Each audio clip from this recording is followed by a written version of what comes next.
Welcome in, everyone, to our first pregame show here of the season for Week 1 of NFL action and your Philadelphia Eagles. We are here at the amazing, the beautiful, and the always electric, amazing Gallery Bar Book and Games here inside Ocean Casino. My name is Mark Farzetta here for JAKIB Media, the Malamont pregame show. Here at Ocean Casino, we're going to get into so much when it comes to your Philadelphia Eagles and what they're looking to build off of last year's heroics of the runner-up to the MVP, the second-team All-Pro, Jalen Hurts, and what he has in store for you Philadelphia Eagles fans throughout this entire season, as well as what this entire roster can do, compiled by Howie Roseman. When you look at the wide receiving weapons they have here with A.J. Brown and Devontae Smith, and now what they have coming out of the backfield in DeAndre Swift and what he can bring to the table along with Kenny Gainwell. On the defensive side of things, we're going to be breaking down what exactly to expect in the rookie campaign of Jalen Carter, as well as our new starting middle linebacker,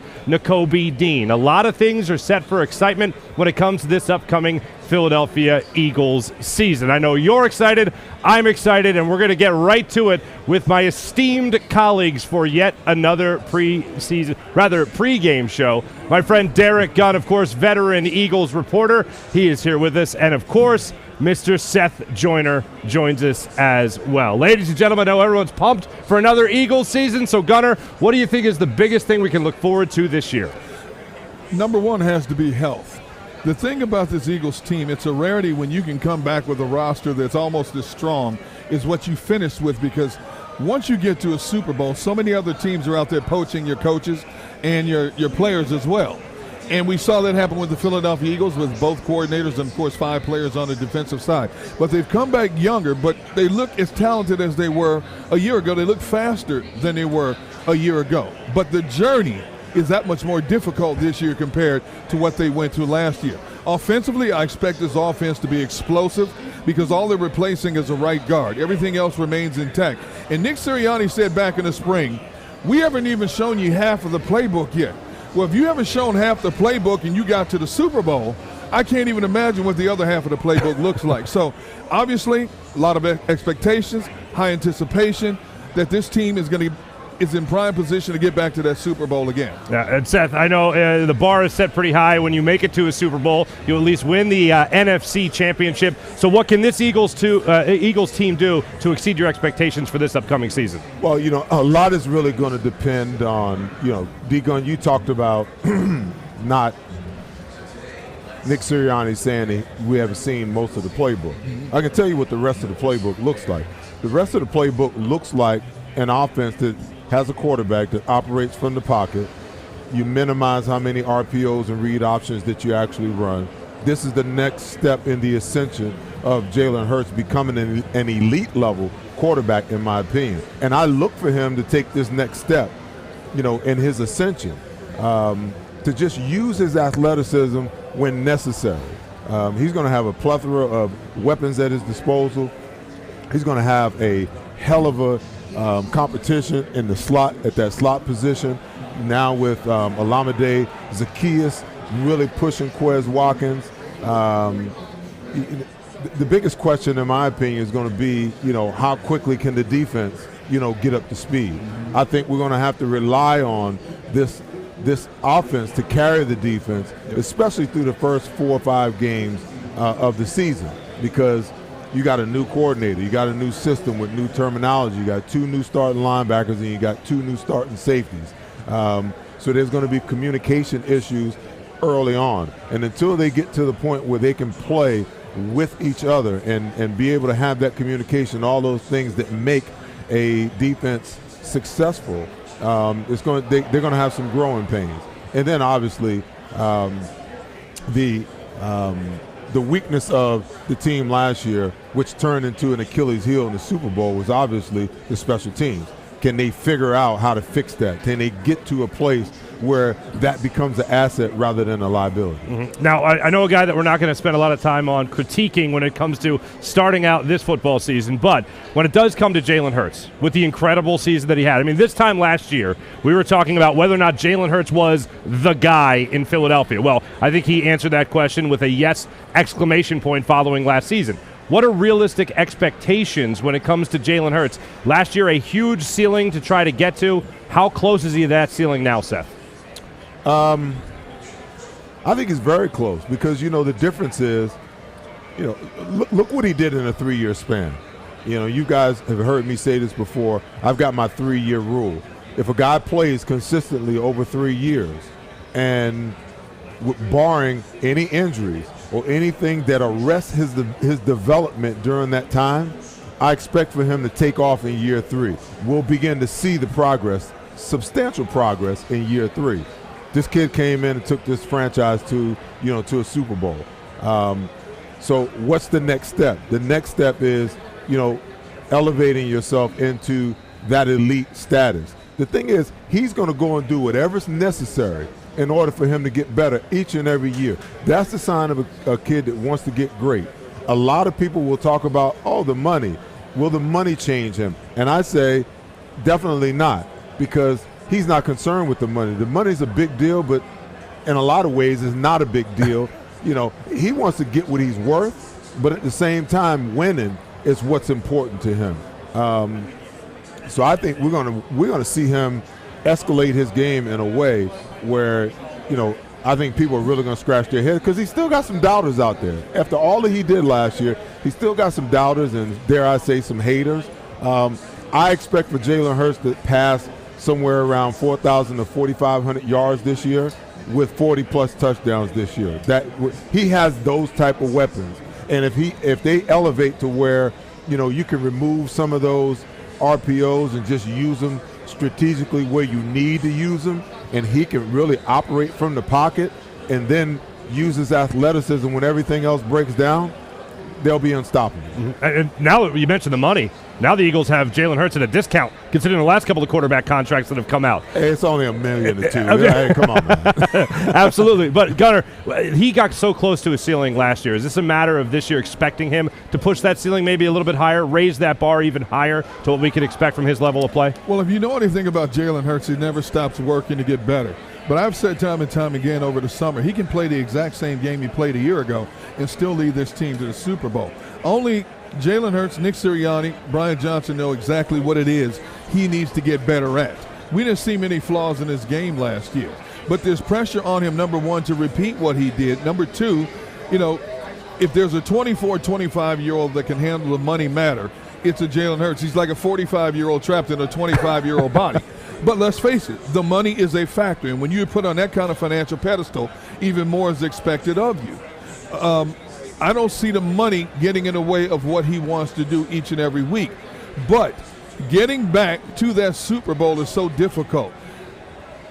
The last Super Bowl loser from the NFC to get back to the Super Bowl, you have to go all the way back to 1974-75, the Minnesota Vikings. That's how difficult it is. They talk about only 17% of those who go to the Super Bowl get a chance to repeat. Think about the fact that the team from the NFC hasn't repeated since the mid-70s. Everything changes. Everybody plays you. It's their Super Bowl. Injuries become a factor.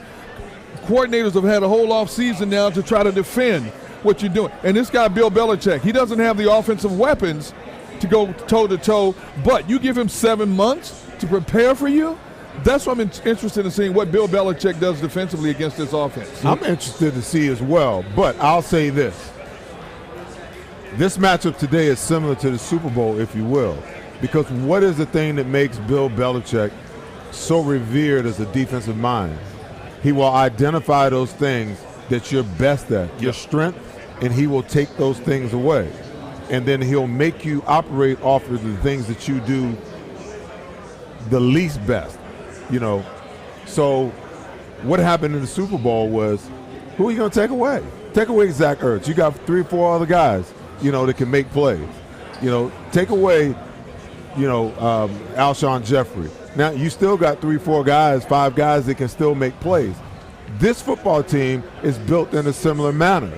And then now you throw into the mix a quarterback that can hurt you running the football. That's an added element. So if all of his attention in this offseason has been how do we stop Jalen Hurts, okay? And let's be honest, the RPO is unstoppable. I was just talking about this on another show that I did a couple of days ago. The problem with the RPO is that the NFL has gone too far. When you start allowing offensive linemen the advantage of being a yard to 2 yards downfield, when the quarterback can pull the ball and now throw it, he can pass with the offensive lineman across the line of scrimmage, that's a great advantage for the offensive side of the football. Because as a linebacker, I'm taught to read the offensive lineman. So when they fire out, I'm coming downhill. When I come downhill, he sees me coming downhill. He pulls the ball out, zips it by my ear on a slant to A.J. Brown. If I sit back, now the double team, happens. They push the tackle back in my lap, and by the time I react, he's got a two-way goal of where to go running the football. So the offense that they run is virtually, indefensible.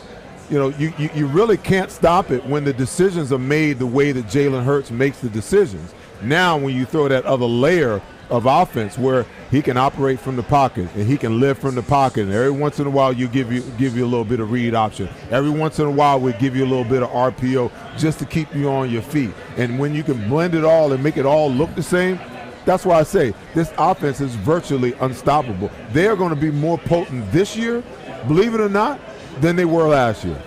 And I expect for, I don't know if it's ever been done before, 2 wide receivers and a tight end, 1,000 yards. All right. No, I wouldn't put it past this Eagles offense. And I, like you gentlemen, expect Jalen Hurts to take another step forward in his career. But Seth, you just talked about something right there, and that's Bill Belichick. Now, I don't know if this is something that is just being pumped up by the media or if it's something that is really a tangible thing. But every single press conference, every subject, they got asked about Bill Belichick. And there's this, it's more than a lore because the guy certainly has the history, but he doesn't have that history without Tom Brady as his quarterback, as I think most people know. Is the lore and the aura of Bill Belichick going to affect this game? Or is this just a matter of the Eagles are the far more superior, far more talented team? The Bill Belichick aura just goes out the window. Listen, Bill Belichick don't play no football, man. Okay. Yeah. I mean, he's not going to put on any pads, nothing. Now, it's still up to his players to execute, and he's got a more proficient defense than he does offense, okay? But the truth of the matter is the only way he can affect the game is how he moves his 11 chess pieces on the defensive side of the ball, and he can move them and place them where he wants to. But when you got other guys on the other side that's breathing and playing aggressive, that affects how they do their job. So I think at the end of the day, yeah, it's he plays a factor because he's one of the greatest defensive minds to ever coach in the National Football League. But the guys on the other side. The guys, are they wearing the greens or the whites today? I think they're wearing the whites, right? The guys wearing the whites, they get paid too. They went to the Super Bowl last year, by the way. All right, so Gunner, is it just a talking point now at this point when it comes to Bill Belichick, or is the Belichick factor a real thing? I believe it'll be a factor at least for the first quarter until Sirianni and Brian Johnson figure out exactly what they're doing. I expect to see Bill Belichick do a lot of crazy things, especially in the back end trying to defend the pass. You may see 3 safeties lined up in a 5 DB situation. When they go to big nickel, they're going to try to do a lot of different things. The one thing that might hurt them today is that their best corner, Jack Jones, is out for this game with a hamstring injury. He's like the Joker in this defense. He plays the corner, he'll come down in the slot. He's kind of over-aggressive and misses tackles at times, but he also blows up plays as well. So he's going to be a loss. How they're going to offset that remains to be seen with this team. But Bill Belichick is going to play some games with this offense to see if he can keep them off balance. No question about that. If the Eagles can manage to figure out a way to get a lead, okay, it changes the entire dynamic of this football game.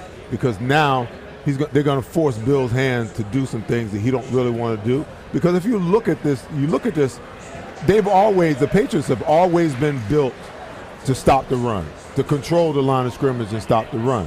The one thing that they don't do well is they don't rush the passer well. They have one pass rusher. That's Matthew Judon. Other than that, they don't really have anybody that you would worry about. And Matthew Judon, for the most part, is most effective from the left side. So guess who he's got to see all day? Mr. I haven't given up a sack in 2 years. So I just feel like,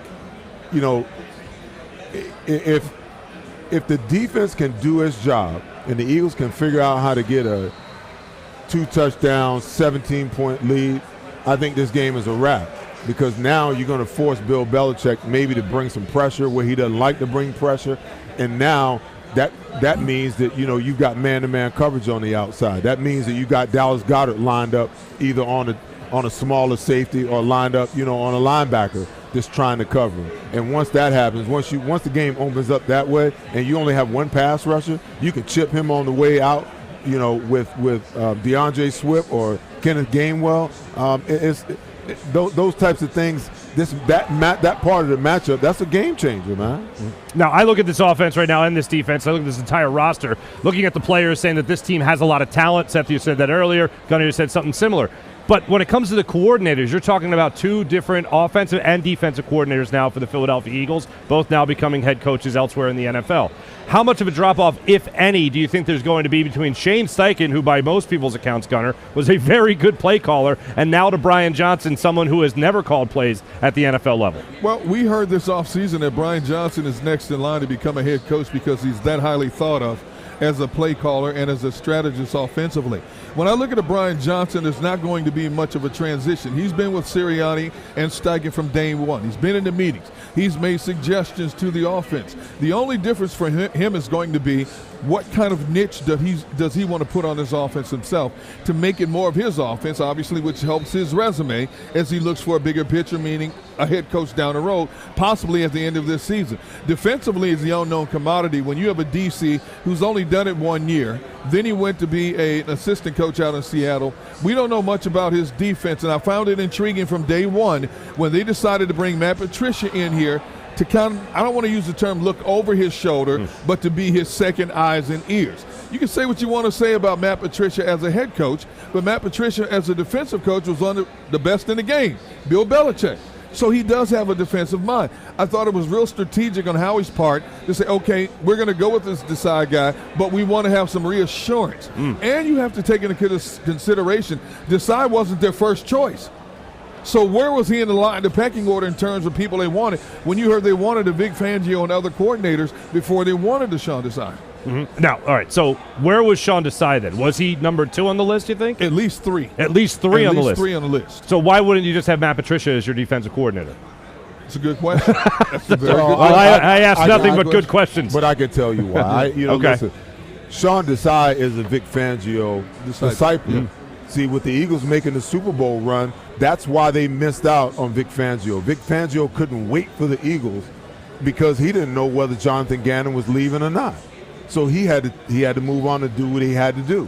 So when you think about Nick Sirianni's process of how he thinks defense should be played, because even though I believe that Jonathan Gannon could have been a lot more aggressive than he was, I think sometimes we miss the fact that early in the year last year, Nick Sirianni, before the bye, talked about how the conversation between he and Jonathan Gannon would go down, and how sometimes he would call the dogs off, if you will, and his mindset.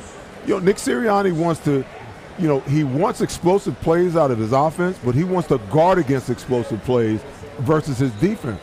So I think that he was really looking for somebody, that their mindset as far as defensive football was concerned was similar to Jonathan Gannon, but maybe just a little more aggressive, just a little bit more aggressive. And let's face it, Sean Desai was right there in Chicago when Vic Fangio was there.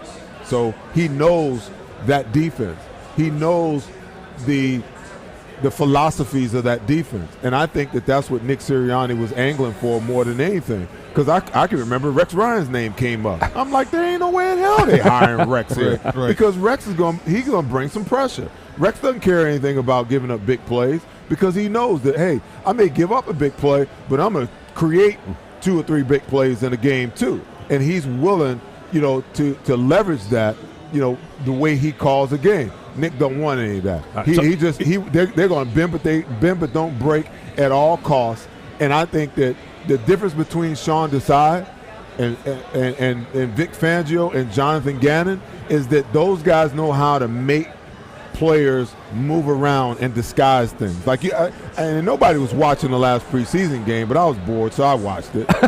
But that last quarter, I mean, he dialed up some zone blitzes and some very creative things where he made it look like they were coming from one side and they actually ran a zone blitz from the other side. So I'm just saying, there's going to be a difference, but there's also going to be a lot of similarities, and there are going to be some times this year where you're going to hear me sitting up here saying, as I always do, you got to bring some damn pressure. All right, so right on that note, I will say this stuff. Yeah. You know, whenever we talk about the term disciple of, Right. I could be a disciple of Seth Joyner playing linebacker, but I'm not playing linebacker like Seth Joyner. I may want to paint a picture like Michelangelo, but that's not going to happen. You can learn all you want, but until you have to step in the fire to do it, you know, that's a big difference. Now, I'm assuming that he's a very good student of the game. When you look at the degrees this man has, right. You know, but now you got to step to the forefront and do it. So until we see him do it in a game, 2, 3, or 4, personally, I don't know what it's going to look like, to be honest with you. Nobody does. Nobody knows what it's going to look like, and I know you want to move on, but when it comes to the Matt Patricia thing, okay, I think that Nick Sirianni was really, really feeling some type of way when he lost both his offensive coordinator and his defensive coordinator last year. I believe that the Matt Patricia thing is nothing more than an insurance policy, because if this team goes to the Super Bowl next year and has a similar year defensively that they had last year, Sean Desai's going to be out of here. You understand what I'm saying? Yeah. So he doesn't want to be caught again in that situation where he's scrambling, trying to figure out, because the only defensive staff guy that stayed, the only one, was Tracy Rocker. Everybody else flew the coop. Yeah. Everybody else, you know. So he was just at odds and trying to scramble and figure out who's going to be my guy, who has that type of mentality. And believe it or not, Matt Patricia has that kind of mentality. Yeah, Bill Belichick has never been a blitz kind of guy. He's been a conservative, cover two shell type of guy. You know, play a little bit of 3-4-4-3 that you can morph back and forth just because you have these tweener players. You know, so. That's just my opinion when it comes to Matt Patricia. Just on that note, when it comes to the defense, I would like to know a realistic expectation that you guys have when it comes to the difference between Jonathan Gannon and when it comes to Sean Desai in terms of that buzzword aggression, in terms of that other buzzword, that play, that blitz, especially when you think about who's going to be at the interior of that defensive line with Jalen Carter, and especially with who your middle linebacker above all else is going to be in Nakobe Dean, who was quite the blitzer while he was there at Georgia. So what's the realistic expectation of actually seeing a guy like Nakobe Dean try to come through the defensive tackles right there and get in the backfield? When it comes to more aggression, what is the realistic expectation? Well, I think the defense is going to be faster with the addition of Nolan Smith, Jalen Carter, Nakobe Dean now at the center of things. But there's going to be some inexperience. You know, the talent will play itself out. We'll eventually see that talent blossom, but it's going to be some growing pains. Sean Desai has already told us he doesn't like to blitz a whole lot. But like Seth said, we saw him blitz more in preseason games than I thought we would see him blitz, and coming at angles, giving the quarterback one look and coming from a different direction. How much will that correlate into what his defense is going to look like in terms of attacking in the regular season? Don't know at this point. If the 4 guys up front are getting home, there's no need for anybody else to come. They can flood the zone in the pass defense. And I think the most critical aspect of this defense is defending the middle of the field in the pass. That's one thing they had a big problem with last year. And as Seth talked about, you got 2 new linebackers, 2 new safety. How is that going to try? With a much better collection of quarterbacks. You look at who they're playing this year. Pro Bowl quarterbacks, Hall of Fame quarterbacks. Will they identify that and attack it, and will the Eagles defense be able to stop it? Seth, let me ask you the question in a different way. How often are we going to see you, more or less than last year, on this day as after games going, got to blitz, got to send pressure more, more or less? I think that there will be more, because I think he's more aggressive-minded than Jonathan Gannon. You know, right from the beginning, his opening press conference, you know, we want to embody, you know, the blue-collar nature of Philadelphia. We want people to feel it. Palpable. We want to be palpable. Yeah. You understand what I'm saying? So that tells me right there, that's where his mindset is. And you can do that a myriad of ways. Listen, I got killed all last year because I was calling for blitzing while this team was setting a record for the franchise in sacks, okay? And I said, there will come a time this year when the lack of blitzing will hurt this football team. And I'd be damned if it wasn't the most important game of the season, because, see, Sean Desai he can not only make adjustments that Jonathan Gannon couldn't do, but he also can disguise what he wants to do. And he can disguise the blitzes. I'll call them pressures, okay? Because not very many people like to just out and out, bring zero coverage blitzes. They just don't like to do it. Because the smart quarterbacks will look back there and see that there's no safeties back there, and now it's on. He's going to find his best matchup, and that's where he's going to go. But he has the ability, to disguise things. And I just feel like, you can't allow a guy like Patrick Mahomes to sit in the pocket in the entire second half and not even consider that you might come. To never have to worry about adjusting his protection because he knows that you ain't coming because you scared. That's the difference. That's the difference. And I don't care how many sacks you get. There always comes a point in time in a game where you need to bring pressure. There's always a point in time. You're always going to have that team that you play against that is a mismatch for you, that even though you're tearing everybody else up as far as the pass rush is concerned, you're a bad matchup for them. So you got to have an alternate to be able to say, okay, we can either come with an extra linebacker. We can come, with a guy off the slot. We can walk a safety down. And now they got so many weapons that they can disguise it with. I mean, listen, I was really, you guys know, we were right there at the draft together. I was excited for Jalen Carter, first of all, and I was ecstatic when at 30, Nolan Smith fell to him. And I went home the next day, I started drawing up defense. I'm serious. Because, think about it. If you got Nolan Smith and Hassan Reddick on the other side and you're 5-man, do you know what you can do with that look? Because either one of them can drop. Both of them can rush. You can take Smith and take him off the ball and rush him from there, run games with. There's so much that you can do.